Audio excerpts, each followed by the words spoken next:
ጸሎታ ወበረከታ ያሃሎ ምስለ ኩልነ ሕዝበ ክርስቲያን ለዓለመ ዓለም።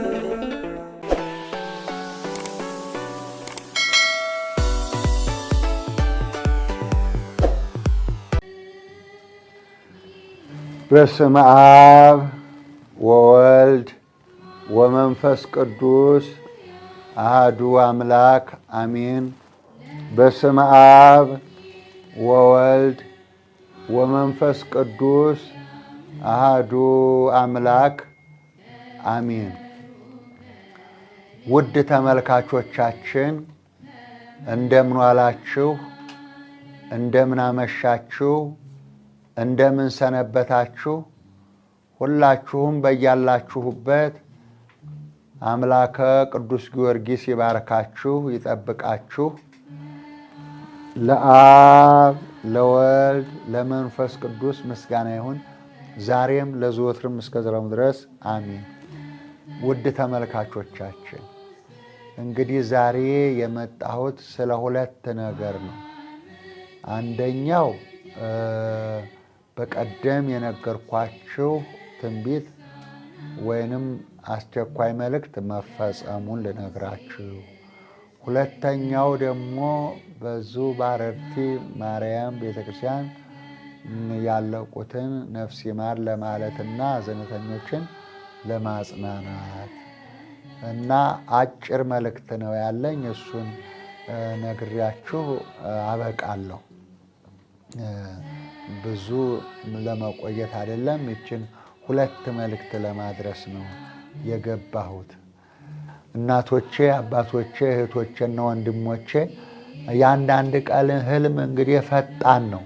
የአንዳንድ ቀን ህልም ፈጣን ነው። ማስከኞ መስከረም 20 ቀን ማስከኞ መስከረም 20 ቀን ጠዋት 12 ተኩል ላይ ህልም አሳየኝ ፍቱት ብዬ ወደ እናንተ መልእክት አስተላልፌ ነበር። አስቸኳይ መልእክት ብዬ መስከረም 20 2018 ህልም አይቻለሁ እና ያሁን 12,000 ሰው አይቶታል። ይህንን መልእክት 12,000 ሰው ተመልክቶታል እና ቀድማችሁ ስላያችሁት እንደነገርኳችሁ ጠዋት ሲነጋ 12 ተኩል ሲሆን አንድ ካህን መንገድ ላይ ቆሞ መንገድ ዳር በጎቹን ከብቶችን እየጠበቀ መንገድ ዳር ቆሞ እኔ ደግሞ ብዙ ሆነን በዛ መንገዱ ላይ ስንሄድ እናንተ ስሙ፣ ከዛሬ ቀን ጀምሮ ማንኛችሁም እኔ ባለስልጣን ነኝ ብላችሁ እንዳትናገሩ፣ እኔ ባለስልጣን ነኝ ብላችሁ እንዳትናገሩ እያለ ያ ቄስ ለእኛ መልእክት እያስተላለፈልን ከትልቅ ተራራ ላይ ትልቅ ጽድ ግንዱም ቅርንጫፉም ትልቅ ጽድ ነው እና በእርሻ ላይ ወደቀ። ምንም የቀረው የለ። ከስር እንደው ንቅል ብሎ ሄዶ ወደቀ ብያችሁ ነበረ። አጸድ ነው። ወይራና ጽድ በቤተ ክርስቲያን ነው የሚገኘው። የቤተ ክርስቲያን አጸድ ነው። ትልቁ የጽድ ዛፍ ወደቀ። ግርስስ ብሎ ተነቅሎ እርሻ ላይ ወደቀ። የምትፈቱ ፍቱት ብዬ መልእክት አስተላልፌላችሁ ነበር።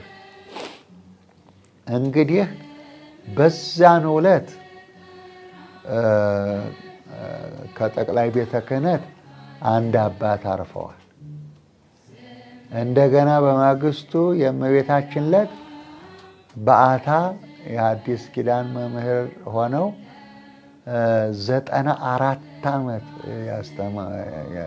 ዕድሜ ያደረጉ በመማር በማስተማር በሕይወታቸው ሙሉ የኖሩ ትልቅ አባት በ21 አረፉ ማለት ነው። በዓታ ለማርያም ቤተ ገዳም ትላንት ነበረ ቀብራቸው። ሌላው እንግዲህ በአረርቲ ቅድስት ማርያም ቤተክርስቲያን እንግዲህ 200 ሰው ነው የተጎዳው። እስካሁን የሰማነው ነው። ከዛ በላይ ሊሆን ይችላል። 200 ሰው ተጎድቷል።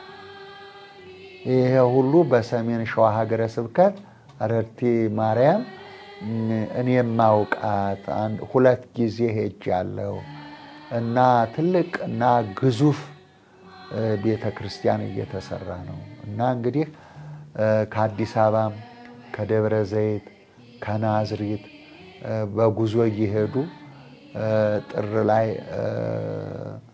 እንትን ይደረጋል፣ የገቢ ማሰባሰቢያ ይደረጋል እና ብዙ ገንዘብ ይወጣበት የፈሰሰበት ግዙፍና በጣም ትልቅ ቤተክርስቲያን ነው። እንግዲህ እዛ ላይ ለምን እንደወጡ ባይገባኝም መቼም ጥሪ ነው፣ ከባድ ነው።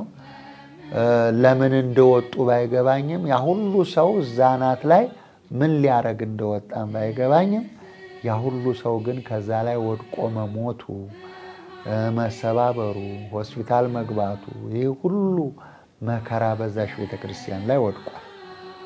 ስለዚህ እናቶቼ፣ አባቶቼ፣ እህቶቼና ወንድሞቼ በዙሪያው ያላችሁም ከየከተማው የሄዳችሁም በአጠቃላይ በዛን ቀን ይሄ ሁሉ መከራ የደረሰባችሁ ከሀገረ ስብከቱ ጭምር ብፁዕ አቡነ ቀለሚንጦስ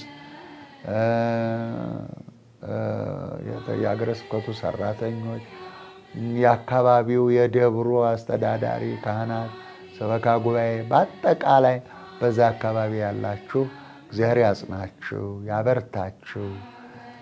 እንግዲህ የሞቱትን እየሸኘን ያሉትን ደግሞ መጠበቅ ነው እና እንግዲህ እግዚአብሔር ያጽናችሁ።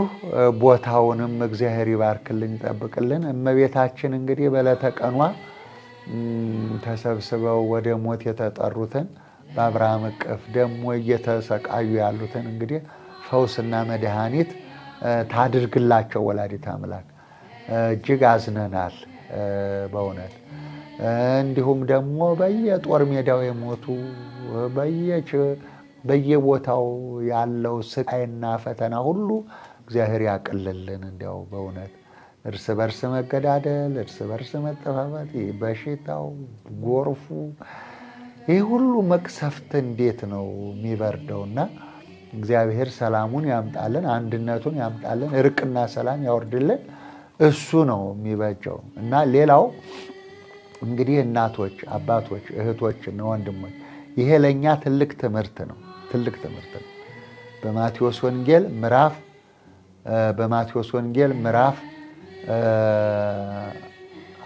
24 ቁጥር 44 በማቴዎስ ወንጌል ምዕራፍ 24 ቁጥር 44 ላይ እንዲህ ይላል፣ ተዘጋጅታችሁ ኑሩ ይላል። እንግዲህ እንደዚህ አይነት ነው።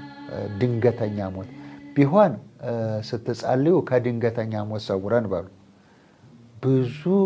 ብዙ ሰዎች በድንገተኛ ሞት ተጠርተዋል፣ በድንገተኛ ሞት ሄደዋል፣ በድንገተኛ አደጋ ውስጥ ወድቀዋል። ስለዚህ ድንገት ስለሆነ ሞት የሚመጣው ከዚህ ተምረን ተዘጋጅተን መጠበቅ አስፈላጊ ነው። መዘጋጀት ያስፈልጋል። እናቶቼ፣ አባቶቼ ተዘጋጅታችሁ ኑሩ። ቀን መጣ፣ ሌሊት መጣ፣ ምን ጊዜ እንደሚመጣ አታውቁምና ተዘጋጅታችሁ ኑሩ ነው። እንግዲህ ዝግጅቱ 5 ነገር ነው። ዝግጅቱ 5 ነገር ነው እንድታውቁት። መዘጋጀትና መጠበቅ፣ ሞትን መጠበቅ ያለብን 5 ነገር ነው። አንደኛው ሃይማኖት ነው። በሃይማኖት ጸንቶ መጠበቅ። ሃይማኖታችሁ ዓለምን ያሸንፋል ይላልና በሃይማኖት ጸንቶ መጠበቅ ነው አንደኛው። ሁለተኛው ንስሐ መግባት ነው። ንስሐ ገብቶ መጠበቅ ነው።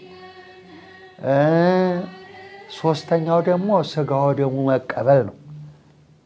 ሥጋዬን የበላ ደሜን የጠጣ የዘላለም ሕይወት አለው።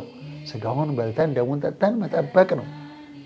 አራተኛው ደግሞ ብራብ አበላችሁ፣ ብጠማ ጠጣችሁ፣ ብታረዝ አለበሳችሁ፣ ብታመም ጠየቃችሁ፣ እንግዲህ ሆኜ ተቀበላችሁ፣ እናንተ የአባቴ ብሩካን ዓለም ሳይፈጠር የተዘጋጀውን መንግሥተ ሰማያት ውረሱ የሚለውን ቃል አስበን ካለን ነገር መጹተን ካለን ነገር አካፍለን ሰጥተን ችግሩን አብረን ወጥተን መንግሥተ ሰማያት መግባት ነው። አምስተኛውና መጨረሻው ይቅርታ ነው። ይቅር ያለ ይቅር እለዋለሁ፣ ይቅር ያላለ ይቅር አለውም። ሰማይ ምድር ያልፋል ቃሌ ግን አያልፍም ይላል። ስለዚህ ተዘጋጅቶ መኖር፣ ይቅርታን ማወቅ፣ ይቅርታን መቀበል፣ ከይቅርታ ጋር መኖር አስፈላጊ ነው። ስለዚህ ወገኖች እንደዚህ በድንገት እዚህ ጣራ ላይ ወጥተው ወድቀው በየመንገዱ ስንት አደጋ፣ ጎርፉ፣ ነፋሱ፣ የመሬት መንቀጥቀጡ ሁሉ ነገር በቃ በድንገት ሞት ስለሚመጣ በመኪና አደጋ ሊሆን ይችላል። በተለያየ ነገር ፈጥኖ ሞት ስለሚመጣ እነኚህ 5 ነገሮች ሊኖራችሁ ያስፈልጋል። ሃይማኖት ከምግባር፣ ምግባር ከሃይማኖት ጋር ይዛችሁ መገኘት ያስፈልጋል። እንዳታፍሩ፣ ቂም ይዛችሁ ወጥታችሁ እንዳትቀሩ።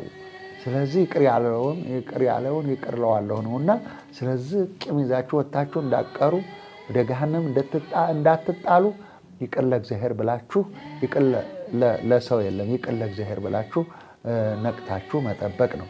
ስለዚህ እነኚህ 5 ነገሮች ያሏችሁ ከሆነ ሞት ቢመጣ ምንም አትደንግጡ፣ አትፈሩ። ለምን? ሞት የተፈጠረው ለሰው ነው፣ ሰው የተፈጠረው ለሞት ነው። ስለዚህ ምንም እኛ የምንፈራው ኃጢአት ብቻ ነው። እኛ የምንፈራው ክህደት ብቻ ነው። እኛ የምንፈራው ከክፉ መራቅ ነው እንጂ መልካም ነገር እየሰራን ብንሞት፣ መልካም ነገር እያደረገን ብንሞት እግዚአብሔር አምላካችን ቦታ፣ አገር፣ ርስት አዘጋጅቶልናል። አትጨነቁ ወገኖች። ስለዚህ ርስታችንን ወርሰን ተዘላለም ከክርስቶስ ጋር ነግሰን እንኖራለን። ያዘናችሁ፣ የተከዛችሁ፣ ያለቀሳችሁ እግዚአብሔር ያጽናናችሁ፣ አጽናኙን መንፈስ ይላክላችሁ። እግዚአብሔር የሞቱትን ነፍስ ይማር። አስቸኳይ መልእክት የምናስተላልፈው እንድትዘጋጁ ነው። ዝግጅቱ ለዚሁ ነው። እንግዲህ ጽዱ ክርስቲያኖች ናቸው። ጽዱ ክርስቲያኖች ከነ ቅርንጫፍ ከነ ግንዱ ወደቀ። አያችሁ፣ ግንዱም መምህራኑ ሊቃውንቱ ናቸው፣ ወደቁ። ቅርንጫፉ ያጸዱ ከነ ቅርንጫፉ ግርስስ ብሎ ሲወድ እነዛ ሁሉ ቤተክርስቲያን ላይ ወድቀው ወደቁ፣ ሞቱ። ስለዚህ ይሄ ሁሉ አስቸኳይ መልእክቱ ለዚህ ነውና አንዳንዴ ቶሎ በፍጥነት ነው የሚደርሰውና አንዳንድ ህልም እንደዚህ ያደርጋል። ስለዚህ የወይራው መውደቅ ተፈጽሟል። ግን የቤተ ክህነቱ ያለቀ አይመስለኝም። ጸሎት አድርጉ። ያለቀ አይመስለኝም።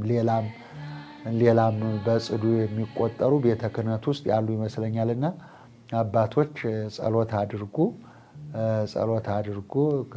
አጸዱ ትንሽ ቤተ ክህነት ላይ ትንሽ የቀረ ይመስለኛል ገና።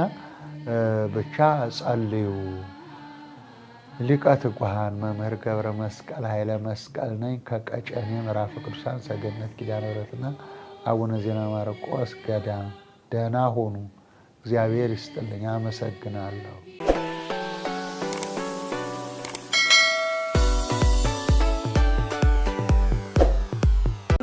ጸሎታ ወበረከታ ያሃሎ ምስለ ኩልነ ሕዝበ ክርስቲያን ለዓለመ ዓለም